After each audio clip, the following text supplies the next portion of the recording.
Assalamualaikum warahmatullahi wabarakatuh. Perkenalkan kami dari kelompok 1 dengan materi pajak negara yang beranggotakan yakni 9 orang. Yang pertama adalah Siti Syarifuddin, Magfira, Samsul Anwar, Muhammad Fadil S, Desi, saya sendiri Din Fitrilia selaku moderator yang akan memimpin video presentasi kali ini. Dan selanjutnya adalah Asriani, Alfian Saputra, dan Ahmad Maulana.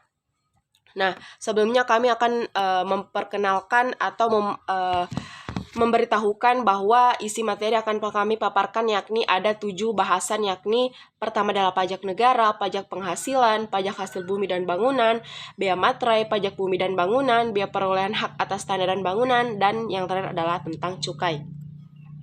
Nah, di sini saya akan membahas sedikit tentang latar belakang mengenai materi pajak negara, yakni pajak merupakan salah satu sumber pemasukan kas negara yang digunakan untuk pembangunan dengan tujuan akhir kesejahteraan dan kemakmuran rakyat itu sendiri.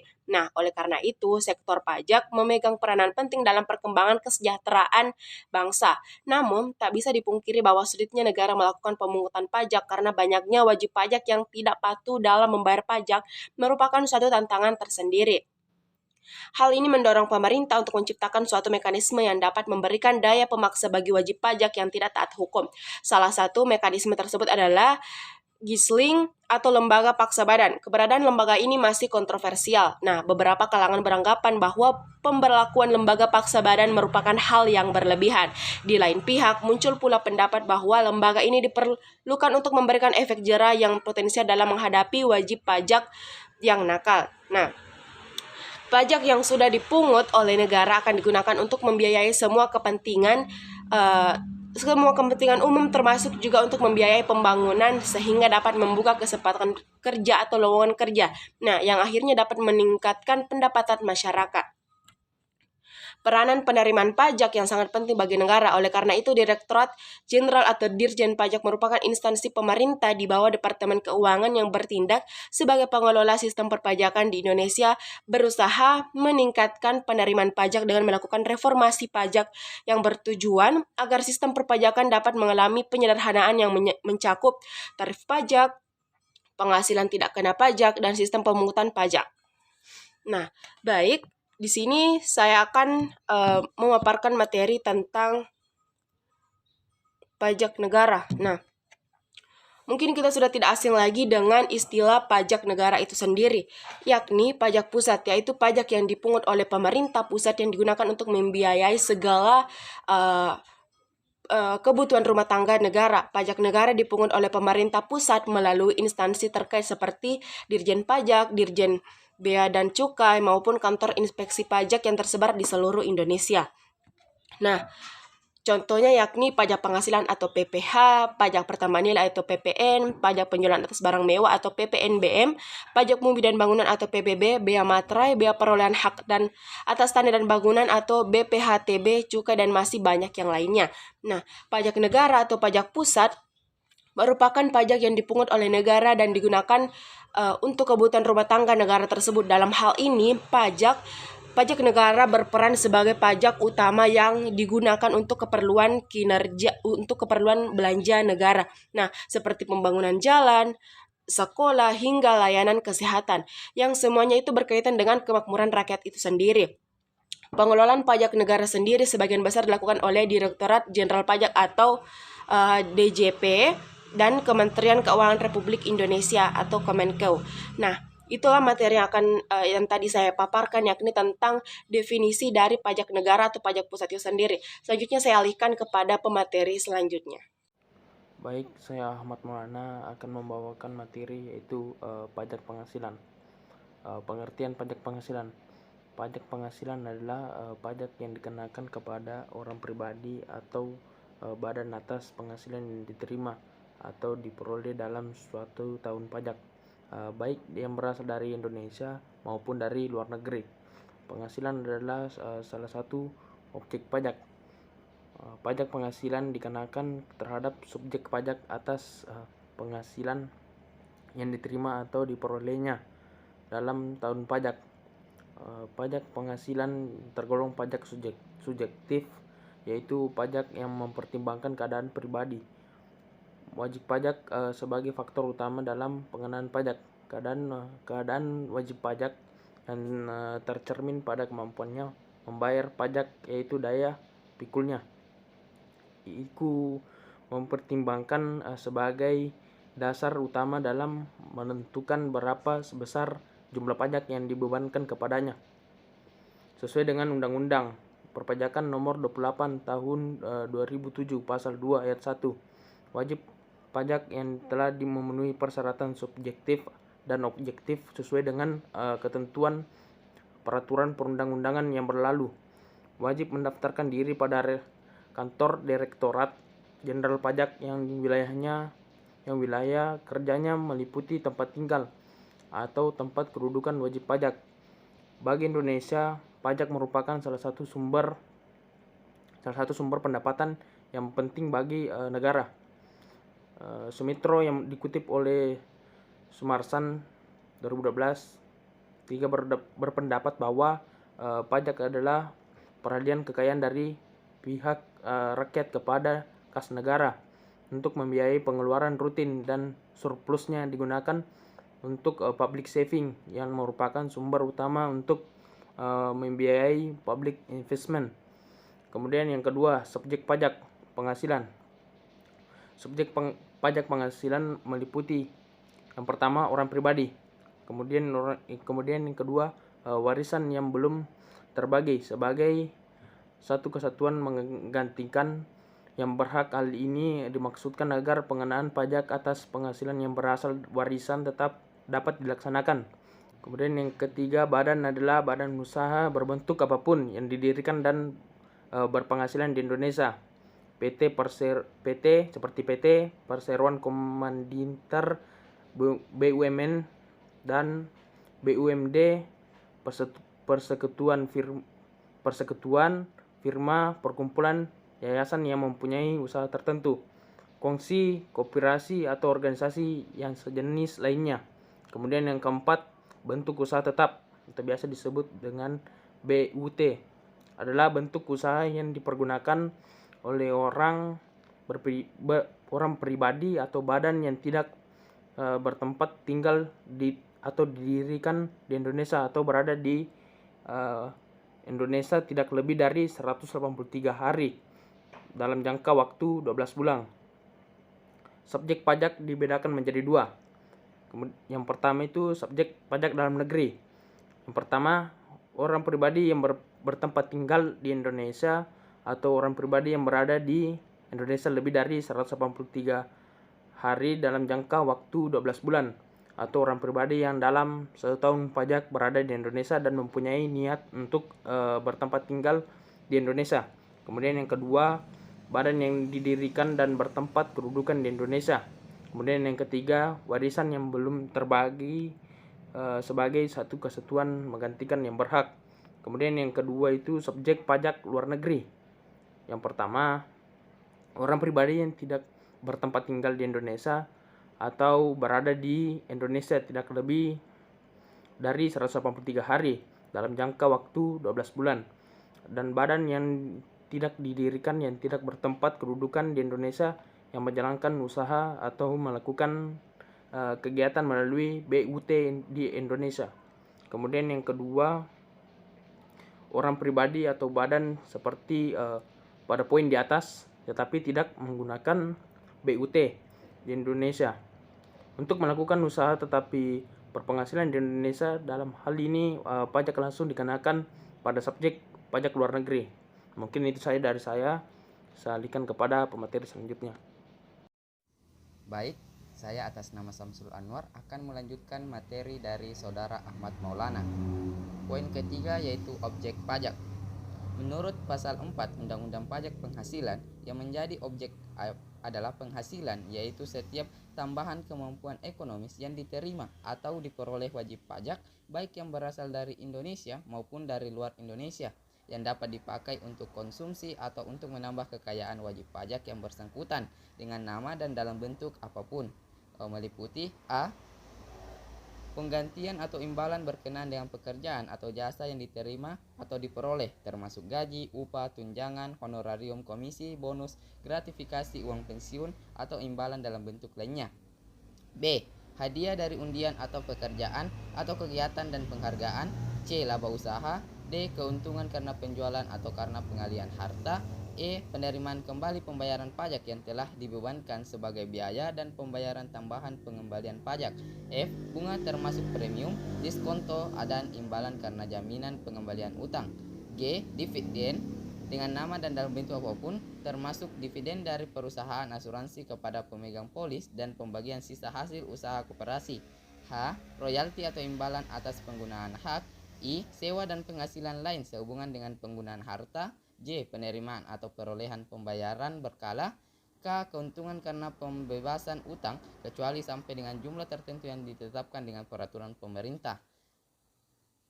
L. Keuntungan selisih kurs mata uang asing. M. Selisih lebih karena penilaian kembali aktiva. N. Premi asuransi.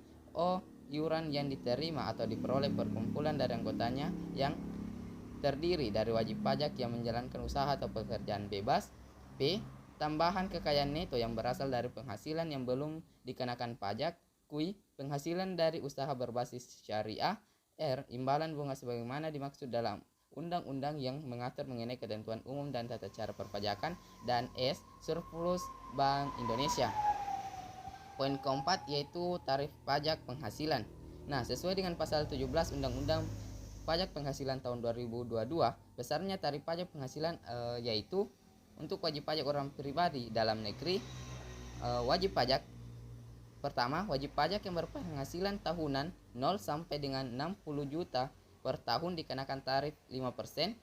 Yang kedua, wajib pajak yang berpenghasilan tahunan 60 juta sampai 250 juta per tahun dikenakan tarif 15%. Ketiga, wajib pajak yang berpenghasilan tahunan 250 juta sampai dengan 500 juta per tahun dikenakan tarif 25%. Yang keempat, wajib pajak yang berpenghasilan tahunan 500 juta sampai dengan 5 miliar per tahun dikenakan tarif 30%. Dan wajib pajak yang berpenghasilan tahunan di atas 5M per tahun dikenakan tarif 35%. Dan untuk wajib pajak badan dalam negeri dan BUT dikenakan tarif sebesar 22%. Baik, itu materi dari saya alihkan kepada pemateri selanjutnya yaitu Saudari Desi. Baik, langsung saja saya akan melanjutkan materi dari pemateri ketiga, yakni pajak pertambahan nilai dan pajak penjualan barang mewah. Yang pertama, pengertian pajak pertambahan nilai. Pajak pertambahan nilai adalah pajak yang dikenakan atas konsumsi barang atau jasa di dalam negeri. Pertambahan nilai timbul karena digunakannya faktor-faktor produksi dalam menyiapkan, menghasilkan, menyalurkan, dan memperdagangkan barang atau jasa kepada konsumen. Nah, yang kedua, istilah-istilah dalam PPN. Yang pertama adalah ada pajak masukan.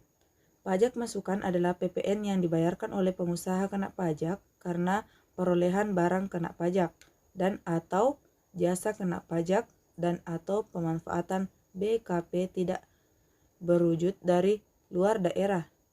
Dan yang kedua, pajak keluaran. Yang ketiga, faktur pajak.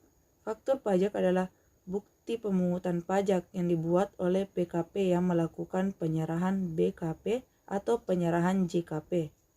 Yang keempat, istilah barang. Istilah barang adalah barang yang berwujud yang menurut sifat atau hukumnya dapat berupa barang bergerak maupun barang tidak bergerak. Yang kelima, barang kena pajak. Barang kena pajak adalah barang yang menurut peraturan perundang-undangan perpajakan dikenakan PPN. Yang keenam, jasa. Jasa adalah setiap kegiatan pelayanan berdasarkan suatu perikatan atau perbuatan hukum yang menyebabkan suatu barang atau fasilitas, kemudian atau hak tersedia untuk dipakai termasuk jasa yang dilakukan. Nah, yang terakhir, jasa kena pajak adalah jumlah penyerahan jasa yang menurut peraturan perundang-undangan dikenakan PPN. Yang ketiga, subjek pajak pertambahan nilai. Subjek pajak dapat dikelompokkan menjadi dua, Yang pertama, pengusaha kena pajak. Pengusaha kena pajak adalah pengusaha yang melakukan penyerahan barang kena pajak atau penyerahan jasa kena pajak yang dikenai pajak berdasarkan Undang-Undang Pajak Pertambahan Nilai. Nah, yang kedua, pajak pengusaha tidak kena pajak. Subjek PPN tidak harus pengusaha kena pajak, tetapi dapat menjadi subjek PPN. Hal ini disebabkan karena PPN dikenakan terhadap konsumsi yang dilakukan di dalam negeri. Materi yang keempat, objek pajak pertambahan nilai.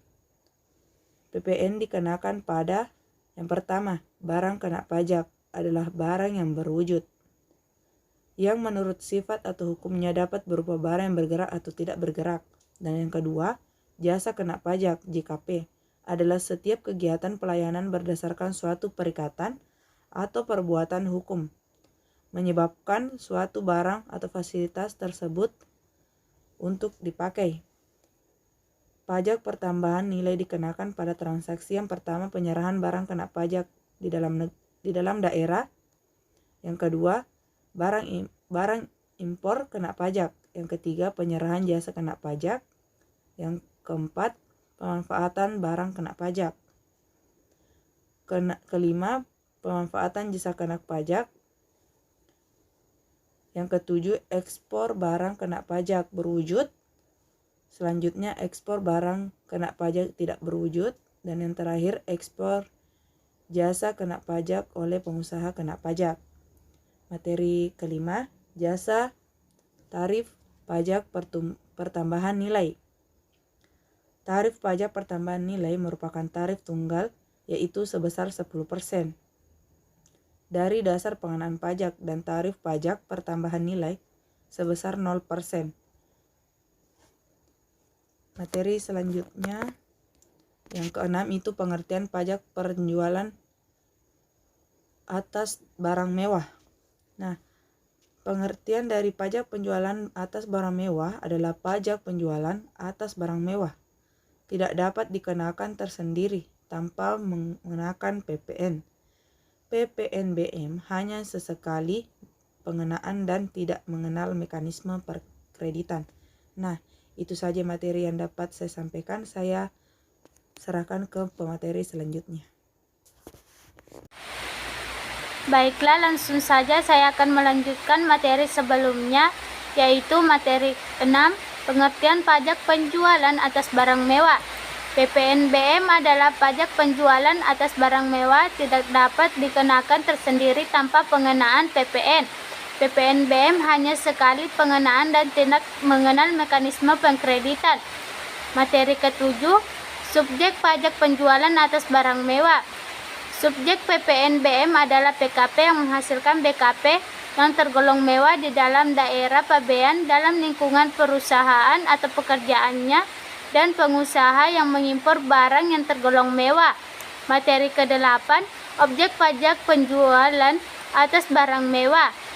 Di samping dikenakan PPN, dikenakan juga PPNBM terhadap yang pertama, penyerahan BKP yang tergolong mewah yang dilakukan oleh pengusaha yang menghasilkan BKP yang tergolong mewah di dalam daerah pabean dalam kegiatan usaha atau pekerjaannya. Kedua, impor BKP yang tergolong mewah. Materi ke-9, tarif pajak penjualan atas barang mewah. Yang pertama, tarif pajak penjualan atas barang mewah dapat ditetapkan dalam beberapa kelompok tarif, yaitu tarif paling rendah 10% dan paling tinggi 200%.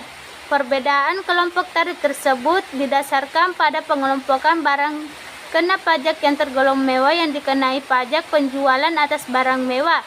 Adapun tarif dikelompokkan menjadi dua, yaitu tarif kendaraan bermotor dan tarif non-kendaraan bermotor. Yang kedua, atas ekspor BKP yang tergolong mewah dikenakan pajak 0% yang ditetapkan dengan KMK. Itulah tadi materi yang saya sampaikan. Saya alihkan ke pemateri selanjutnya. Baiklah, saya akan melanjutkan materi dari pemateri sebelumnya, yaitu bea materai. Pengertian dari bea materai. Bea materai adalah pajak atas dokumen yang terutang sejak dokumen tersebut ditandatangani oleh pihak-pihak yang berkepentingan, atau saat dokumen tersebut selesai dibuat atau diserahkan kepada pihak lain jika dokumen tersebut hanya dibuat oleh satu pihak. Adapun istilah-istilah dalam bea materai. Yang pertama, dokumen. Dokumen adalah kertas yang berisikan tulisan yang mengandung arti dan maksud tentang perbuatan, keadaan, atau kenyataan bagi seseorang dan atau pihak-pihak yang berkepentingan. Kedua, benda materai adalah materai tempel dan kertas materai yang dikeluarkan oleh pemerintah Republik Indonesia. Yang ketiga, tanda tangan. Tanda tangan adalah tanda tangan sebagaimana lazimnya dipergunakan, termasuk pula paraf, teraan atau cap tanda tangan atau cap paraf, teraan cap nama atau tanda lainnya sebagai pengganti tanda tangan. Yang keempat, pemateraian kemudian adalah suatu cara pelunasan bea materai yang dilakukan oleh pejabat, pos atau permintaan pemegang dokumen yang bea materainya belum dilunasi sebagaimana mestinya. Yang terakhir, pejabat pos adalah pejabat PT Pos dan Giro yang diserahi tugas melayani permintaan pemateraian kemudian. Pada poin ketiga terdapat objek pengenaan bea materai. Objek pengenaan bea materai sebagaimana diatur pada pasal 3 Undang-Undang Nomor 10 Tahun 2020. Bea materai dikenakan atas dua jenis dokumen, yaitu dokumen yang dijadikan alat untuk menerangkan kejadian bersifat perdata dan dokumen yang digunakan sebagai alat bukti di muka pengadilan. Dalam hal ini, dokumen yang bersifat perdata antara lain surat perjanjian, surat keterangan, surat pernyataan, akta notaris beserta glose dan salinan dokumen transaksi, surat berharga dengan nama atau bentuk apapun, akta pejabat pembuat akta tanah beserta salinan dan kutipan, dokumen lelang berupa kutipan risilah lelang, surat berharga dengan nama dalam bentuk apapun, dokumen yang bernilai lebih dari 5 juta rupiah yang menyebutkan penerimaan uang serta berisi pengakuan hutang telah dilunasi atau diperhitungkan, dan dokumen lain yang sudah ditetapkan dalam peraturan pemerintah. Selanjutnya, pihak yang terutang bea materai. Yang itu secara umum ketentuan terkait pihak terutang bea materai, yaitu apabila dokumen dibuat sepihak, maka bea materai tersebut terutang oleh pihak yang menerima dokumen. Apabila dokumen dibuat oleh dua pihak, maka bea materai tersebut terutang. Yang kelima, tarif bea materai. Sebagaimana dimaksud pada pasal 5 Undang-Undang Nomor 10 Tahun 2020, bea materai dikenakan tarif tetap. Tarif tetap sebesar Rp10.000 per lembar berlaku sejak 1 Januari tahun 2021. Namun, bea materai dengan nominal Rp6.000 dan Rp3.000 ini masih berlaku hingga 31 Desember 2021 sesuai ketentuan penggunaannya, yaitu membubuhkan 3 materai masing-masing senilai Rp3.000, untuk senilai Rp3.000, 2 materai masing-masing senilai Rp6.000 atau materai senilai Rp3.000 dan Rp6.000 pada dokumen. Sekian materi dari saya alihkan ke pemateri selanjutnya. Saya akan melanjutkan materi dari sebelumnya, yakni pajak bumi dan bangunan. Pengertian pajak bumi dan bangunan. Pajak bumi dan bangunan adalah atau PBB merupakan sebuah biaya yang harus disetorkan atas keberadaan tanah dan bangunan yang memberikan keuntungan dan kedudukan sosial ekonomi bagi seseorang ataupun badan. Adapun istilah-istilah dalam pajak bumi dan bangunan. Yang pertama, nilai jual objek pajak atau NJOP. Yang dimaksud dengan nilai jual objek pajak adalah harga rata-rata yang diperoleh dari transaksi jual beli yang terjadi secara wajar dan bila mana tidak terdapat transaksi jual beli, Kedua, surat pemberitahuan objek pajak atau SPOP.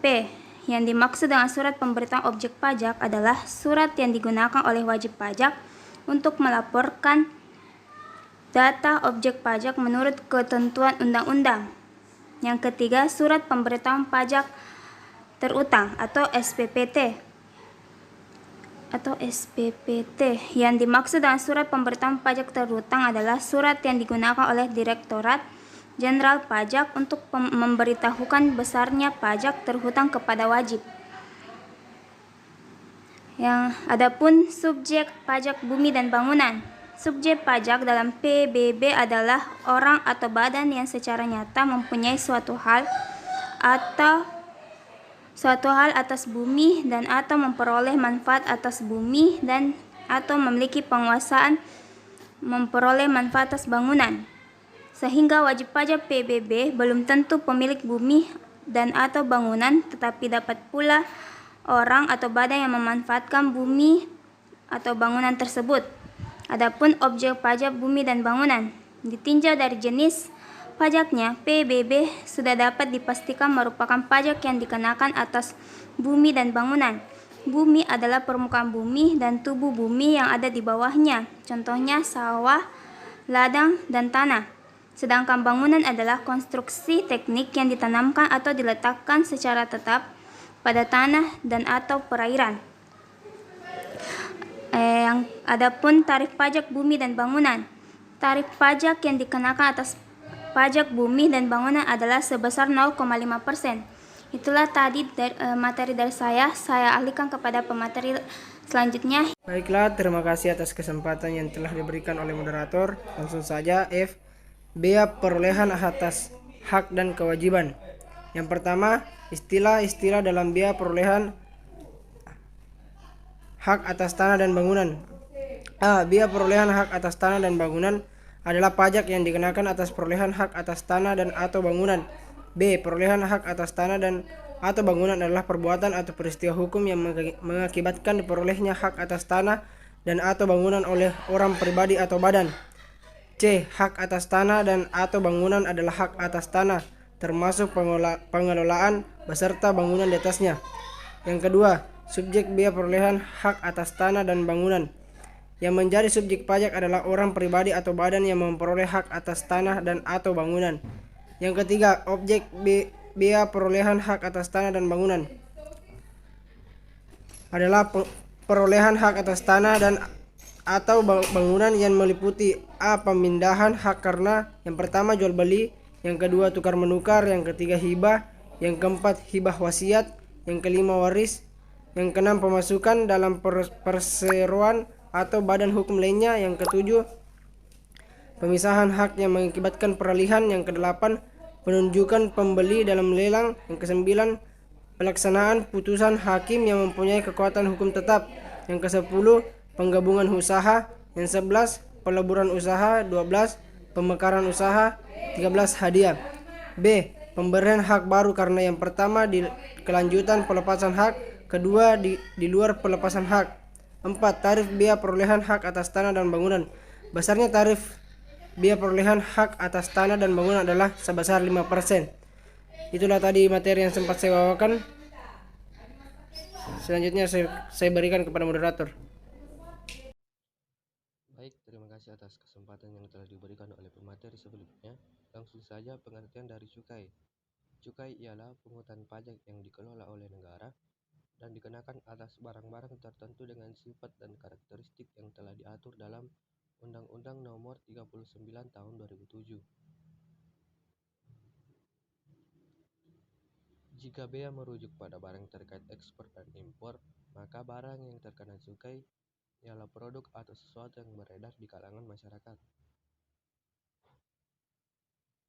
Oleh karena itu, adanya pungutan bertujuan untuk membatasi, mengendalikan, dan mengawasi peredaran barang tersebut. Adapun karakteristik barang yang kena cukai, yang pertama yaitu peredarannya membutuhkan pengawasan, menimbulkan beberapa dampak negatif bagi lingkungan dan masyarakat. Dalam rangka mewujudkan keadilan dan keseimbangan, maka pemakainya perlu dikenakan pemungutan oleh negara. Adapun jenis barang yang kena cukai yang pertama yakni alkohol atau etanol yang tidak memperhatikan bahan dan proses pembuatannya. Yang kedua, minuman dengan kandungan alkohol dalam kadar berapapun yang tidak memperhatikan bahan dan proses pembuatannya. Yang ketiga, hasil tembakau yang meliputi cerutu, tembakau iris, sigaret, rokok, dan hasil olahan tembakau lainnya. Yang terakhir, tarif barang kena cukai. Barang berupa hasil tembakau yang dibuat di Indonesia 275% dari harga awal apabila harga awal yang digunakan merupakan harga jual pabrik. 5% dari harga awal apabila harga yang digunakan merupakan harga jual eceran. Jika barang berupa hasil tembakau dibuat untuk impor, 275% dari harga awal apabila harga awal yang digunakan merupakan nilai pabean yang ditambah bea masuk. 57% dari harga awal apabila harga awal yang digunakan merupakan harga jual eceran. Untuk barang cukai lainnya, tarif yang dikenakan jika barang tersebut dibuat di Indonesia yakni 1.150% dari harga awal apabila harga awal yang digunakan merupakan harga jual pabrik. 80% dari harga awal apabila harga awal yang digunakan merupakan harga jual eceran. Dibuat untuk impor, 1.150% dari harga awal apabila harga awal yang digunakan merupakan nilai pabean yang ditambah bea masuk. 80% dari harga awal apabila harga awal yang digunakan merupakan harga jual eceran. Setelah tadi materi yang sempat saya sampaikan. Baik, itulah tadi pemaparan materi yang telah disampaikan oleh pemateri terakhir kita, yakni tentang cukai. Adapun kesimpulan yang dapat ditarik adalah pajak negara atau pajak pusat merupakan pajak yang dipungut oleh negara dan digunakan untuk memenuhi segala kebutuhan rumah tangga negara itu sendiri. Nah, dalam hal ini, pajak negara berperan sebagai pajak utama yang digunakan untuk keperluan belanja negara. Pengelolaan pajak negara sendiri sebagian besar dilakukan oleh Direktorat Jenderal Pajak atau DJP dan Kementerian Keuangan Republik Indonesia. Mungkin hanya itu yang dapat kami sampaikan, kurang dan lebihnya mohon dimaafkan. Wabillahi taufiq wal hidayah. Wassalamualaikum warahmatullahi wabarakatuh.